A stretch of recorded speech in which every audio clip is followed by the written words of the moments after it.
Evangelho de João, capítulo 3, versículos 14 e 15.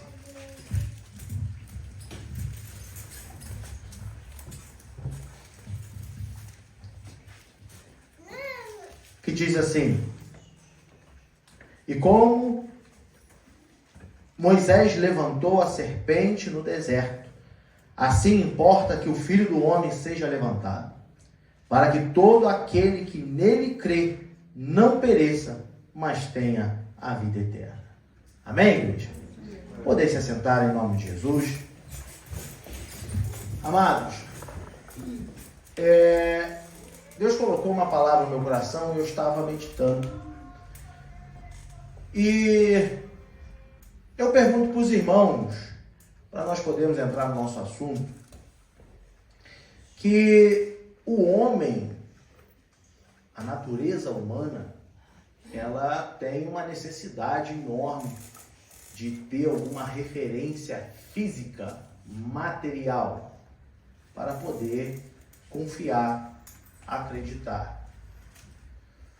E eu pergunto aos irmãos qual é toda essa evolução da internet, toda essa evolução de nós podermos comprar algo pela internet. Muitas das vezes nós compramos, possuímos algo pela internet, mas sempre fica aquela desconfiança, né? E aí eu fiquei perguntando, o que é mais confiável? Eu pedir pela internet ou eu ir numa loja física, pessoalmente, poder pegar o produto que eu quero em minhas mãos, ir no caixa e pagar? O que é mais confiante? O que é mais confiável? Eu ir numa loja ou comprar numa internet? Ir na loja. É muito mais prático, é muito mais seguro para mim como consumidor ir numa loja física, poder ver o produto que eu quero, pegá-lo, testá-lo e comprá-lo. Porém, esse é o problema do homem com Deus.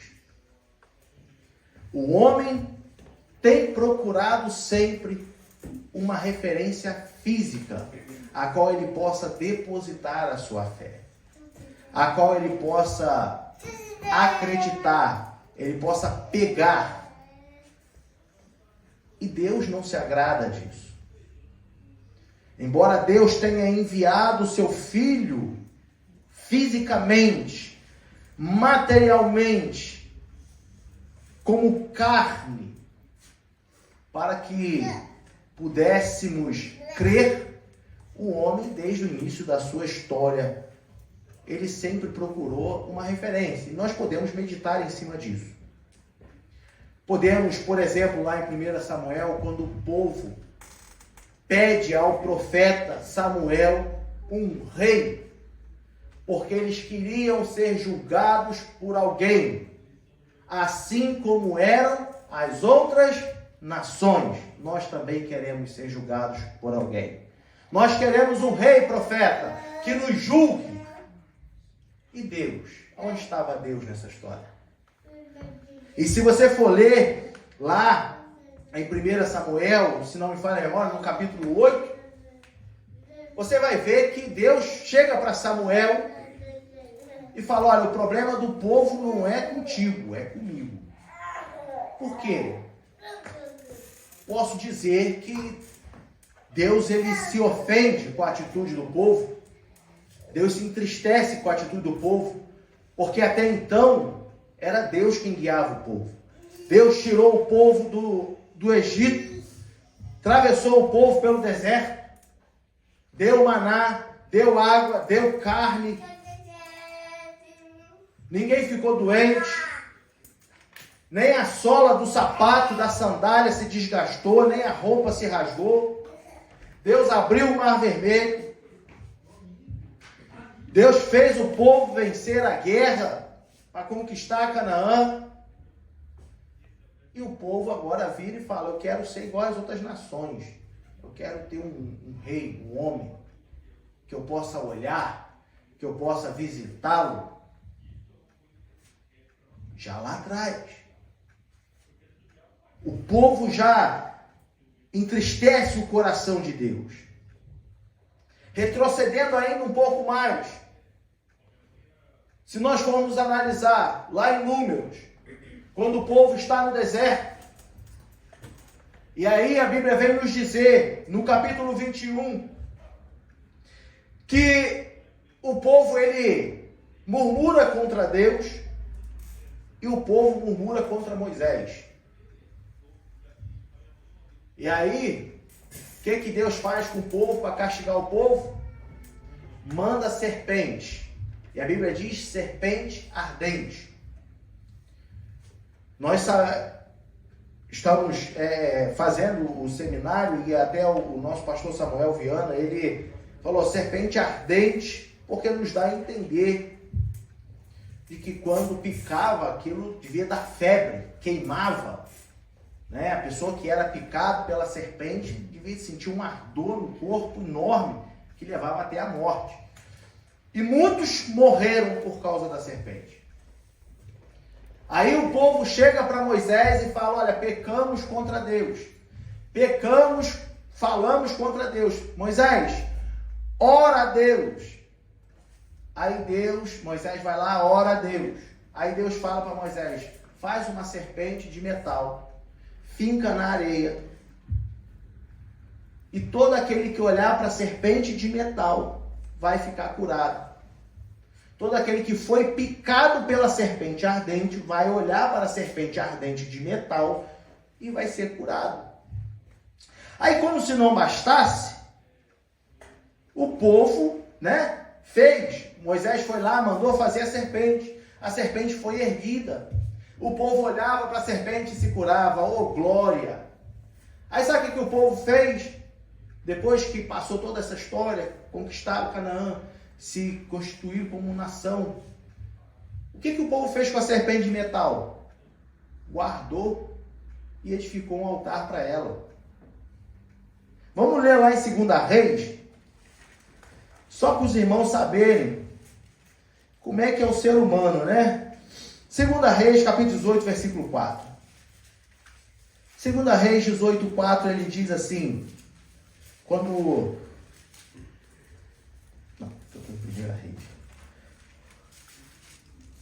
Quando Ezequias, ele assume o trono, ele assume o reino, Ezequias, ele começa a fazer toda uma limpa no reino, porque tinham se erguido altares a vários deuses. E aí olha lá no versículo 4. Este tirou os altos e quebrou as estátuas e deitou abaixo os bosques e fez em pedaços a serpente de metal que Moisés fizera. Porquanto até aquele dia os filhos de Israel lhe queimavam incenso e lhe chamavam Neustã. Neustã é serpente de cobre. Aquela solução que Deus deu para o povo lá no deserto, o povo, ao invés de adorar a Deus, que deu a solução, o povo falou, essa serpente, ela é mágica.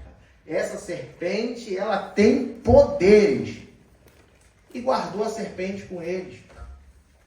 E eles queimavam incenso, como está escrito. Queimavam incenso. Adoravam a serpente. Até que Ezequias assume o trono, começa a destruir os altares e bota abaixo também a serpente, porque temos que adorar a Deus. Foi Deus quem te livrou, foi Deus quem fez, foi Deus quem te curou. Não foi a serpente. Então nós vemos que desde o passado o povo sempre se apegou às coisas físicas, às coisas materiais. Aí agora vem Jesus Cristo, morre na cruz do Calvário. Aí nos permite agora ter acesso aos céus diretamente. Não precisamos de um sumo sacerdote para interceder por nós. Não precisamos de sacerdotes para queimar os nossos sacrifícios. Aí as pessoas pegaram, tiraram Jesus da cruz e até hoje muitos adoram a cruz. Mas o Jesus da cruz pouco se fala. E o que mais me surpreende é que dentro das igrejas nós temos pessoas que se apegam ao objeto cruz, mas não refletem na mensagem da cruz. E aí, nós vemos que a cruz não é importante. A cruz não é importante. Importante é o que estava na cruz. Quem estava na cruz. A mensagem de quem estava na cruz. Essa mensagem é que nós temos que nos apegar. É essa mensagem que nós temos que refletir. Porque lá na nossa referência, vamos lá, vamos para o textuário da Bíblia. Quem sabe qual é o textuário da Bíblia? Pode falar. Qual é o textuário da Bíblia? João 3,16, não é isso que a gente aprende? Por quê? Porque ele diz, porque Deus amou o mundo de tal maneira que deu o seu Filho unigênito, para que todo aquele que nele crê não pereça, mas tenha a vida eterna. Melhor do que olhar para a cruz objeto, é meditarmos na mensagem da cruz. E aí eu comecei a analisar, porque Deus, mesmo o ser humano sendo dessa forma, Deus, ele sempre teve a sua misericórdia, ele sempre deu uma saída. E quando eu penso em uma misericórdia, em uma saída, em um perdão, eu lembro de Adão e Eva, lá em Gênesis no capítulo 3. Adão e Eva pecaram. Eles pecaram. Eles deram ouvido à serpente. E aí vamos contextualizar rapidamente, em poucas palavras. Lá em Gênesis, a serpente, ela pega e ilude a mulher. Fala, olha, quem te falou que você vai comer do fruto e vai morrer? Você não vai morrer. Você vai ter conhecimento. E aí a mulher olha para o fruto. E vamos ler como que a Bíblia descreve. Capítulo 3, versículo...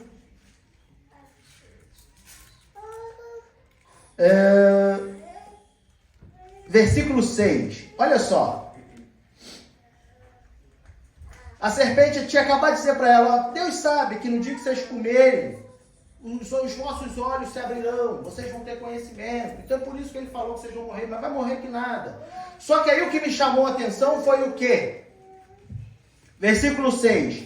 E vendo a mulher que aquela árvore era boa para se comer, e agradável aos olhos, e a árvore desejável para dar entendimento, como tomou do seu fruto e comeu, e deu também a seu marido, e ele comeu com ela.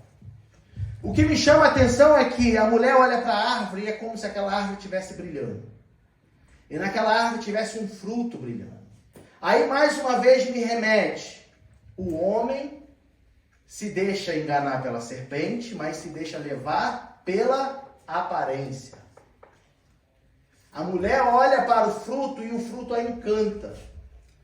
Porque era vistoso. Está na Bíblia. Era vistoso. Só que agora não era só vistoso aquele fruto.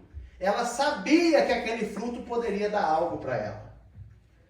Quantas das vezes olhamos para a cruz, não vemos Jesus e queremos seus milagres? Olhamos para Jesus, ok, não olho para a cruz, olho para Jesus, mas eu quero só os seus milagres. Não quero conhecê-lo. Só que aí nós começamos a fazer uma analogia. Porque o fruto proibido era bonito, podemos dizer.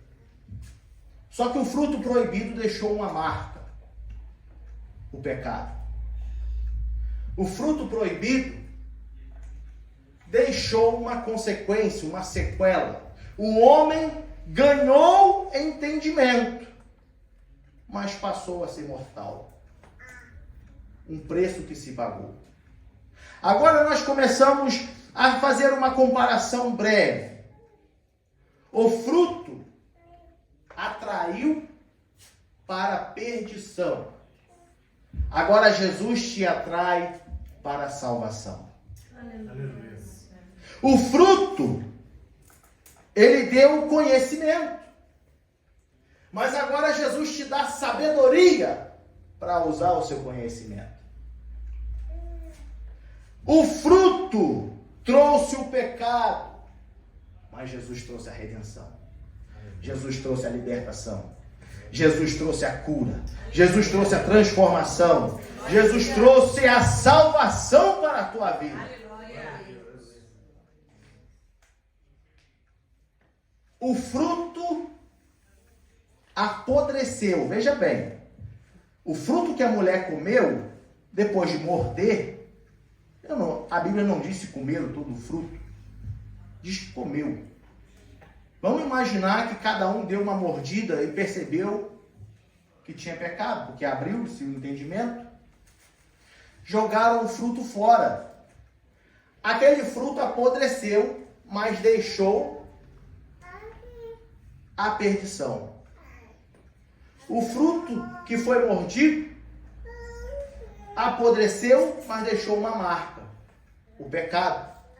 Agora a cruz que Jesus foi pendurado também apodreceu, mas aquele que estava na cruz vive e reina para sempre. Aquele que estava na cruz agora está olhando por você. Aquele que estava na cruz te tirou do lamaçal do pecado, te deu salvação, te permite chegar aos céus, te dá o caminho da vida eterna. Ele vive e reina para todo sempre. A cruz já apodreceu. Não se sabe qual é o vestígio daquela cruz, mas o que estava na cruz, ele vive e reina e reinará eternamente. Por isso, amados, não olhe para o objeto cruz. Aquele objeto cruz, o objeto não é nada. Sabe por quê? Porque só quem chegava naquele objeto era um maldito, como Moisés fala em Deuteronômio, que é maldito. Por isso que o apóstolo Paulo fala assim, ele se fez maldição por nós. Porque todo aquele que era pregado numa cruz era maldito. E sabe ainda mais, todo aquele que era pregado na cruz não tinha nem direito de ser sepultado. O corpo dele era arrancado da cruz e jogado na ribanceira logo do lado, assim, e ficava lá, apodrecendo. Não se tinha mais lembranças, restos, ossos, porque ficava lá, misturado com todos os outros que já eram jogados lá. Mas Jesus desceu da cruz, foi para o túmulo, ressuscitou. A cruz apodreceu, mas a mensagem que ela nos deixou está entre nós hoje através do Espírito Santo. A mensagem que ela nos deixou trabalha na sua vida até hoje e vai trabalhar até o dia em que a mensagem da cruz vai voltar para nos buscar. João, ele começa, no princípio era o verbo e o verbo se fez carne. A palavra é Jesus Cristo. O que nós pregamos é Jesus Cristo. O apóstolo Paulo, ele fala lá no primeiro capítulo de 1 Coríntios, ele fala assim, eu prego o Cristo crucificado. O perdão de Deus, assim como Jesus, nós lemos 3,16 de João, Deus amou o mundo de tal maneira que deu o seu Filho para morrer por nós. O perdão de Deus para a humanidade. Adão e Eva pecou. E a Bíblia vem nos dizer, no mesmo capítulo 3 de Gênesis, que Deus deu túnicas de pele para eles. O que Deus estava falando ali? Olha, vocês erraram, vocês pecaram, Mas está aqui, ó, túnica de pele. Pele de quê? De animal. E cobriu-se a nudez. Cobriu o pecado. Perdão. Sabe por que é perdão? Porque Deus poderia simplesmente acabar com o homem e começar de novo. Deus poderia simplesmente recomeçar. Mas Deus falou assim, não, ó, vocês erraram. Estão nus, porque eles se taparam lá com algumas folhinhas. E Deus falou assim, olha, cubra-se com isso aqui. Isso aqui vai cobrir vocês. O perdão de Deus. Aí se a gente for olhar para o apóstolo Paulo, lá em Romanos, ele diz assim, vamos ler lá. Romanos,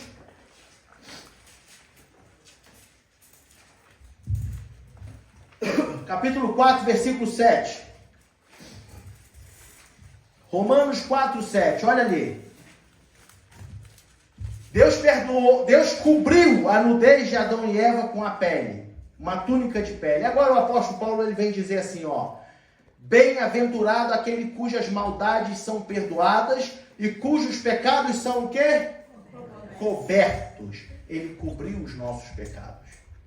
Assim como Deus cobriu Adão e Eva, perdoando e tendo a misericórdia dele sobre eles, permitindo com que eles continuassem vivos, Jesus morre na cruz do Calvário, agora ele cobre os nossos pecados. O seu sangue nos purifica de todo pecado. Aleluia. Toda a imundícia do pecado, toda a impureza do pecado, Jesus nos perdoou. Jesus cobriu os nossos pecados. E a Bíblia nos garante que o que aconteceu daqui para trás não nos será lançado em rosto. Se você se arrependeu e largou o pecado está coberto. Está coberto não no sentido de que está escondendo, mas coberto no sentido de que está perdoado, está esquecido. Não se olha mais para isso. A sua vida agora é nova. Você é um novo homem, você é uma nova mulher. Os seus pecados foram perdoados, desde que eu tenha me arrependido. Se eu abrir mão, me arrependi, então meus pecados estão cobertos. Adão e Eva foram perdoados por Deus. Agora Jesus vem e perdoa toda a humanidade. Deus perdoa toda a humanidade através de Jesus Cristo. E agora nós temos a salvação. Agora nós temos a libertação. Nós temos a purificação. Nós temos a redenção. Nós temos direito à vida eterna. Nós somos pecadores arrependidos. Por isso eu encerro. Não olhe somente para o objeto da cruz, mas sim para a mensagem da cruz. Se apegue à mensagem da cruz. O que ela, quem estava nela, o que estava nela, o que ele fez, o que ele nos trouxe, o que ele nos faz e o que ele ainda vai fazer no nosso meio, na sua vida, na minha vida, até que ele venha. Amém? Os irmãos possam meditar nessa palavra. E não vamos cometer o erro de ficar nos apegando a objetos como amuletos. Veja bem, era costume, começou, se não me engano, com Rubem, quando ele tentou tirar José da cova, e aí que ele foi vendido pelos seus irmãos, aí Rubem foi lá, viu que José já tinha saído da cova, foi vendido lá para um mercador. A Bíblia diz que Rubem rasga as suas vestes. Rasgar as vestes era um sinal de arrependimento, humilhação. Porque a gente viu que lá no começo Deus cobriu a nudez, porque era pecado. Rasgando as vestes, ele estava falando, sou um miserável pecador, tenha misericórdia de mim. E isso virou-se um costume, uma tradição. A Bíblia, em vários pontos, você vai ver no Antigo Testamento, até no Novo Testamento, quando Caifás, diante de Jesus, fala que ele estava blasfemando, pega e rasga a sua roupa. Porque era blasfêmia diante de Deus.